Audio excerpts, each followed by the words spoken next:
નમસ્કાર દર્શક મિત્રો, સુરત ફર્સ્ટ ન્યૂઝમાં હું મેઘા અગ્રવાલ આપનું હાર્દિક સ્વાગત કરું છું. આપ જોઈ રહ્યા છો સુરત ફર્સ્ટ ન્યૂઝ. નજર કરીએ આજના મુખ્ય સમાચાર પર. સુરત ઇકોસેલ ક્રાઇમ બ્રાન્ચની મોટી કાર્યવાહી. યસ બેંક કર્મચારી સાથે મળી બોગસ એનઆરઆઈ એકાઉન્ટ ખોલાવનાર ઝડપાયો. અઝમત શાહિદ ઇમ્તિયાઝ શેખની ધરપકડ. બોગસ એકાઉન્ટ કૌભાંડમાં ઇકોસેલનો સપાટો. યસ બેંક અંકલેશ્વર શાખામાં બોગસ એકાઉન્ટ ખોલાવવાના રેકેટનો પર્દાફાશ. 4.81 કરોડની છેતરપિંડી મામલે વધુ એક આરોપી પોલીસ જાળમાં. જમીન માલિકોના નામે ખોલાયા બોગસ બેંક એકાઉન્ટ. ઇકોસેલે આરોપીને દબોચ્યો. યસ બેંક કર્મચારીઓ સાથે સાંઠગાંઠ કરી કરોડોની હેરાફેરી કરનાર ઝડપાયો. સુરત ક્રાઇમ બ્રાન્ચની કાર્યવાહી. ફેક એનઆરઆઈ એકાઉન્ટ ખોલાવી કરોડો ટ્રાન્સફર કરાયા. અંકલેશ્વરથી ઝડપાયો અઝમત શાહિદ શેખ. બોગસ એકાઉન્ટ કેસમાં સંડોવણી બહાર આવી. ઉત્તરાયણ પોલીસના છેતરપિંડી કેસમાં ઇકોસેલની એન્ટ્રી. વધુ એક આરોપીની ધરપકડ.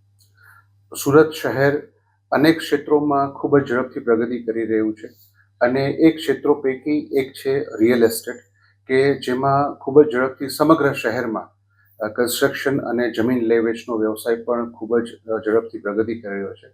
અને આ જ વ્યવસાયમાં ઘણી વખત ઘણા એવા તત્વો કે જે પોતે અન્ય લોકોને ખોટી રીતે પ્રોપર્ટી અપાવવા માટેનો વિશ્વાસ આપી અને તેઓ સાથે વિશ્વાસઘાતની છેતરપિંડી કરતા હોય છે.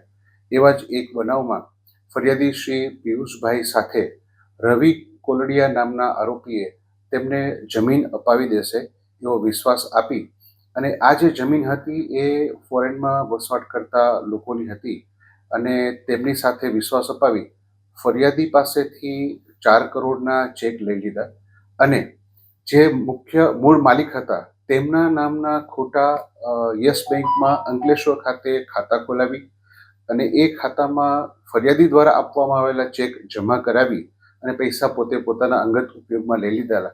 જે અનુસંધાને ગુનો દાખલ કરેલ. હાલમાં બેંકના કર્મચારીઓની પણ ધરપકડ કરેલ છે અને આરોપી રવિ કોલડિયા અને બેંકના કર્મચારીઓ વચ્ચે જે વ્યક્તિએ પોતે ગુનેગાર તરીકેની ભૂમિકા ભજવેલી છે એવા જ એક આરોપી અસ્મત ખાનની પણ ધરપકડ કરવામાં આવેલ છે.